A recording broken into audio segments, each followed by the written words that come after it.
At exactly 5:12 local time, 4 Russian Tupolev Tu-142 maritime patrol aircraft crossed the Arctic Circle and moved southwest toward Greenland at 400 knots, roughly 243 miles southeast of Nuuk. The USS Porter picked them up on its AN/SPY-1D radar from 180 miles away. There was no radio call, no filed flight plan, only 4 huge turboprop aircraft holding a steady line toward the largest island on Earth. At a moment when Washington's intentions toward Greenland were already dominating international headlines, the Russian crews believed they were making a statement about Arctic influence. What they did not realize was that the statement was being received by a destroyer whose combat systems had already turned that approach into firing quality tracking data. The USS Porter sat in the Denmark Strait as if the area had been built for her presence. DDG-78, an Arleigh Burke-class destroyer, displaced 8,300 tons and was built around the Aegis combat system. Her AN/SPY-1D phased array radar with 4 octagonal faces provided full 360-degree coverage with no blind spots. The system could follow more than 200 targets at once. 4 Russian aircraft on approach were marked as medium priority, important enough to watch closely but fully manageable. Inside the Combat Information Center, Lieutenant Commander Marcus Chen studied the Russian formation on the tactical displays.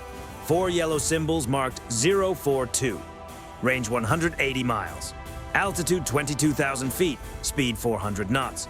TAO to bridge, Russian bears inbound, 4 contacts. Course suggests a territorial probe near Greenland. The timing was no accident. 3 weeks earlier, American political leaders had openly discussed the possibility of acquiring Greenland from Denmark. Copenhagen reacted with anger. Greenland made it clear it was not for sale.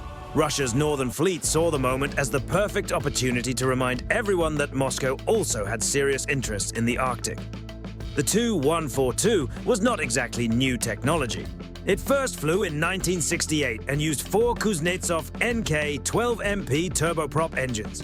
Its top speed reached 575 miles per hour, and its combat radius exceeded 4,000 miles. It could also carry Kh-35 anti-ship weapons, up to 8 per aircraft, meaning the 4-plane formation could represent 32 potential threats if configured for a surface strike role. It was a machine designed in an era when disco filled the airwaves and the Soviet system still looked stable. Greenland occupies the western edge of the GIUK Gap, the critical maritime corridor between Greenland, Iceland, and the United Kingdom. Every Russian submarine heading from the Kola Peninsula into the Atlantic has to pass through that region. Control over Greenland means control over surveillance systems that watch Russian naval traffic, radar installations that can track missile launches, and forward operating positions used for anti-submarine missions. Washington's interest has never really been about land alone. It is about denying China the chance to build strategic Arctic infrastructure and keeping Russia's Northern Fleet under constant observation. The choice is simple: expand American military reach or stand back while Beijing pours billions into mining projects that could easily be paired with dual-use port facilities. The Arctic is warming, and the rivalry around it is accelerating even faster. Denmark does not have the military capacity to fully secure Greenland on its own. A nation of 5.9 million people cannot easily defend an island larger than Alaska against powers spending hundreds of billions on Arctic militarization. If Greenland ever moved toward independence, Copenhagen could reduce both financial backing and military protection, leaving behind a vacuum that Washington or Beijing would almost certainly move to fill. Russia's core mistake was assuming American political controversy meant American weakness. Moscow read domestic criticism as a sign that Arctic operations would receive less focus. What it failed to grasp was the difference between political argument and military readiness. The Porter had not been rushed into place. Her deployment had been scheduled 3 months earlier. The Bears believed they were probing U.S. resolve during a period of political uncertainty. In reality, they were flying into a surveillance network that had been following them from the moment they lifted off from Kola. That is the danger of aging machines and risky assumptions. From a distance, strategic miscalculation can look bold. Then reality steps in and reveals what it really is. At 5:23, the Russian formation began to descend. All 4 aircraft began descending together, dropping from 22,000 feet to 12,000. Their course remained unchanged. Range, 140 miles. At that speed, they would reach territorial waters in about 12 minutes. The SPY-1D radar followed them without interruption. Large turboprop aircraft flying straight and level are about as subtle as a lighthouse in the dark. On radar, they practically announced their location. Chen didn't change expression. Teo to weapons. Multiple contacts descending. Possible territorial approach. Prepare defensive systems. Beneath the deck, the Mark 41 vertical launch system held 90 launch cells. 54 of them carried RIM-66SM 2 Block 3 missiles, capable of speeds above Mach 3 and intercepting targets nearly 90 nautical miles away. But the real advantage wasn't just the missiles, it was the Aegis combat system itself, a network that could track, analyze, and prepare engagement solutions faster than any human crew could react. From the system's perspective, the approaching aircraft were already mapped out in multiple engagement scenarios. The Russian formation kept descending. 10,000 feet, 6,000 feet. Range, 120 miles. It looked like a classic gray zone maneuver. Bold enough to send a signal, but calculated to stay just below the level that might trigger direct confrontation. But international law and operational rules are not always the same conversation. 5:31. The formation suddenly split. 2 aircraft climbed back to higher altitude, beginning wide racetrack patterns at a safer distance. The other 2 dropped sharply, passing through 4,000 feet. Their speed increased to 500 knots. Range, 90 miles. Their radar systems switched on. Electronic emissions began sweeping the coastline, scanning for reactions. The porter detected the change instantly. The AN/SLQ 32 electronic warfare system analyzed the signals within seconds. Russian fire control frequencies, emissions linked with targeting procedures. Threat classification, upgraded to high. This was no longer simple observation. It looked like a weapons-ready posture during a territorial approach. Chen's voice remained calm. Teo to weapons. Multiple hostile contacts approaching territorial waters in attack configuration. Request engagement authority. Nearly 400 miles away in Norfolk, the duty admiral studied the tactical picture. 4 Russian aircraft, 2 of them closing rapidly. For 3 weeks, American leaders had been publicly debating the strategic importance of Greenland. Now Russian aircraft were testing how serious those discussions really were. The decision took 11 seconds. Weapons authorization granted. Demonstrate capability. Make the message clear. 5:34. The response began, but not with missiles. TAO to EW. Active illumination. Full power. The AN/SPG 62 fire control radars came alive. 3 separate radar illuminators locked directly onto the lead aircraft. The beams of electromagnetic energy hitting the bombers were the same signals that would guide SM-2 missiles during a real engagement.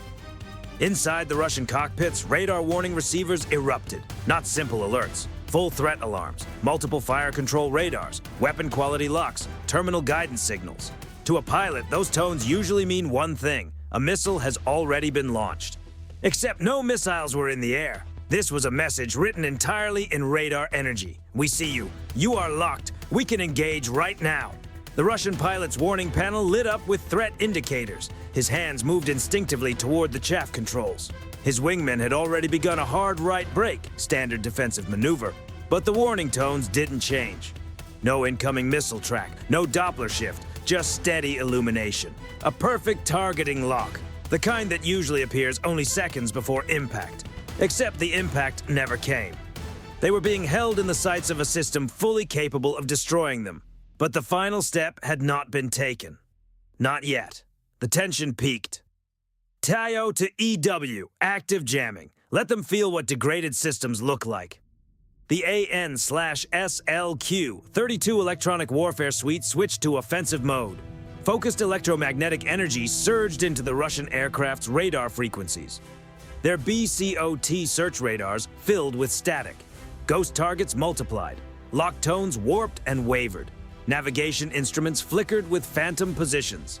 Every sensor was compromised. The Russians could no longer see the coastline, confirm their location, or maintain weapons locks. Their 1968-era avionics were effectively blind, like bringing a flashlight to a laser fight. Then Chen made the call that would end the confrontation without firing a single shot. Tau to Air Ops, request fighter intercept. Show them they're surrounded. 145 nautical miles northeast, 2 FA-18E Super Hornets were holding at 30,000 feet over Kielvik Air Base in Iceland. The moment the order came, both fighters rolled into descents, afterburners igniting, breaking through Mach 1.2. They covered 145 miles in under 7 minutes. Their APG-79A ESA radars locked onto the Russian aircraft at 80 miles out. New tones exploded in the Russian radar warning receivers, airborne threats, fighter radar locks, air-to-air missile seekers. The bears were bracketed from every angle. Surface threat, airborne threat, electronic warfare, a complete kill box with no escape routes. The lead Russian pilot realized the truth and made the choice that would save 28 lives that morning. This wasn't reconnaissance anymore. This was a kill box. One chance to do the smart thing. He keyed the guard frequency. Porter. Porter. Russian flight turning away. No hostile intent. Returning to international airspace. Chen's response was precise. Icy. Russian flight. Maintain heading until north of 70 degrees. Any deviation will be treated as hostile. You are tracked by multiple systems. Acknowledge. Acknowledged. Heading north. No hostile action. At 5:38, all 4 Russian aircraft banked hard northwest, maximum throttle, racing for international airspace and the safety of distance. The 2 low-flying bears climbed desperately to rejoin their companions. Formation integrity abandoned. Every crew focused solely on escaping the destroyer that had just demonstrated it could kill them from 90 miles out. The Super Hornets shadowed them for 40 miles, close enough to keep the Russians uneasy, far enough to avoid provocation. Finally, at the 70-degree latitude line, the intercept broke off. The lesson had been delivered, the message received. The Porter's SPY-1D radar continued tracking for another 90 minutes, recording every maneuver, cataloging every radar emission. The Russians believed they were fleeing. In reality, they were delivering a complete electronic intelligence harvest. By 5:52, silence returned to the Denmark Strait. The Porter held her course unwavering. The destroyer patrolled as if forcing 4 hostile aircraft to retreat was almost routine. That calm, studied indifference spoke louder than any missile launch ever could. You didn't scare us. You didn't impress us. We saw you coming from 180 miles out. We let you leave because dead crews can't tell the story of how badly they were outmatched. The cost-benefit analysis for Russia was almost insulting. 4 Tu-142 aircraft expended roughly 4 hours of flight time. Fuel cost, $85,000. Crew time and maintenance, another $40,000. Total operational expense, $125,000. Return on investment, complete humiliation. Technology from the 1960s had no place probing defenses designed for hypersonic threats. The U.S. Navy had expanded exactly 0 missiles, fired no weapons, and taken no lives, yet delivered a lesson that would be remembered. But the real value came from the intelligence collected, worth millions. Every Russian radar emission was logged, every evasive maneuver analyzed, every communication frequency recorded. Beyond the technical harvest, the strategic message was broadcast louder than any press release. Greenland's approaches are defended. Testing them will meet overwhelming capability. You can retreat, or you can burn. Choose wisely. Within 8 hours, Russian state media released carefully edited footage of routine Arctic patrols. No radar locks, no electronic warfare, no panicked radio calls on the guard frequency. Propaganda designed for audiences who would never hear the pilot debriefs describing how American systems had painted them like targets on a firing range. Meanwhile, the Porter's mission logs told the full story. Russian aircraft approached territorial waters in attack formation. Fire control radars activated. Electronic warfare was employed. Fighter intercept demonstrated. Hostile aircraft retreated. Cost to the United States some electricity and jet fuel. Outcome, adversary deterred. The elegance of modern deterrence is simple. You don't need to fire a shot to prove you can. You just need to show that the adversary is targeted, tracked, and locked, that the shot has been calculated, and that they have a single chance to make the intelligent choice. The Russians got that chance, and they chose wisely. 28 aircrew returned home fully aware they had been outmatched by a defense network that saw them before they even left Russian airspace. This is an expensive lesson that anyone can study for free. Reading about modern naval combat systems shows the psychology behind deterrence. Flying 1960s turboprops against an Aegis-equipped destroyer is like playing chess against a supercomputer while announcing every move 3 turns in advance. They could have Googled it from the Kola Peninsula and avoided international embarrassment entirely. The engagement lasted just 26 minutes, from initial weapons posture to Russian retreat. 26 minutes that clarified American intentions regarding Greenland far more effectively than any diplomatic statement ever could. The Arctic is warming, competition is accelerating, and territorial approaches will be defended by destroyers equipped to destroy you. but with enough restraint to let you leave once. After that, the math changes permanently. It's like showing up to rob a bank, only to discover the security guard is actually a SWAT team that has tracked your entire plan on camera, knows exactly what's in your bag, and politely suggests you reconsider your life choices. Technically, you could still try, but it's extremely inadvisable, definitely not ending with your retirement party. If this breakdown changed how you think about deterrence, modern naval warfare, or Arctic geopolitics, hit that subscribe button and share this video. Your support brings more untold stories of military operations to light.